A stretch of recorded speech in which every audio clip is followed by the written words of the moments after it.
Okay, media.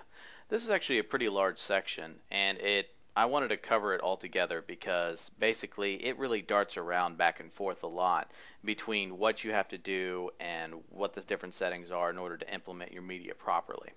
Media is basically all of your photos, images, videos, audio, anything like that that you would consider multimedia.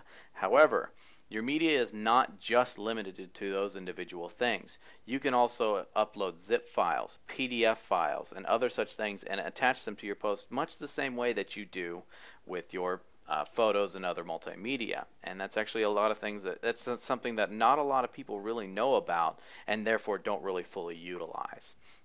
So basically, it's pretty straightforward. Your media library is basically going to look a lot like all your other things, such as your editing posts and your editing users and stuff like that once you get media into it.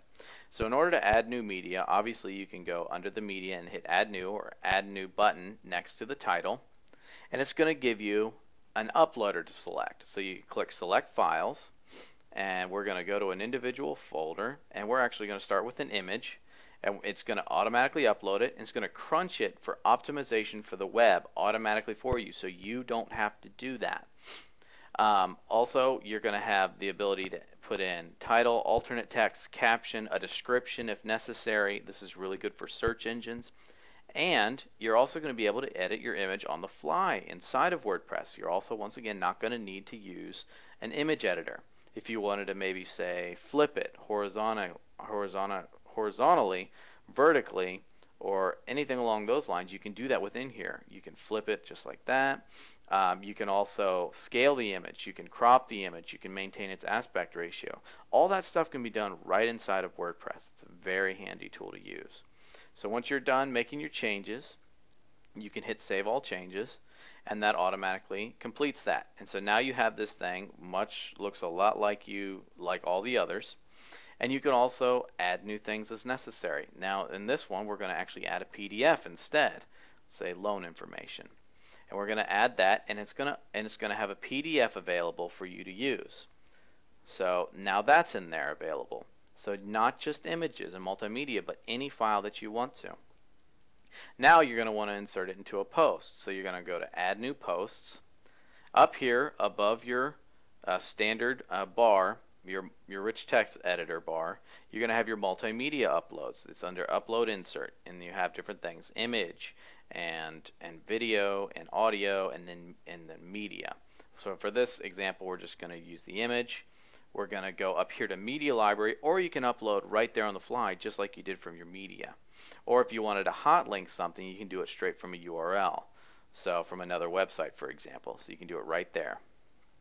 So we're going to go to our Media Library. We're going to select this thing that we uploaded, and we're going to have the ability to do a couple things here. We can once again edit it right then and there.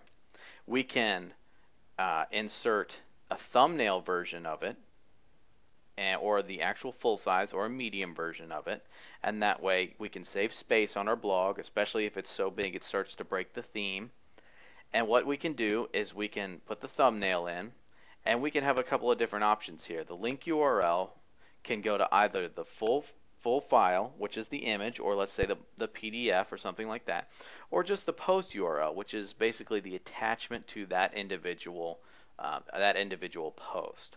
So you can click that, and it'll go in there, and it'll actually show you a special page that will only show that attachment. So it's a very handy thing, especially if your theme utilizes it. You hit Insert into Post, File URL, and it'll automatically insert it for you. After, let's say if you want to make edits or changes to it, you can click on this little edit, or if you want to remove it entirely, you can click delete, and it'll do that all automatically for you.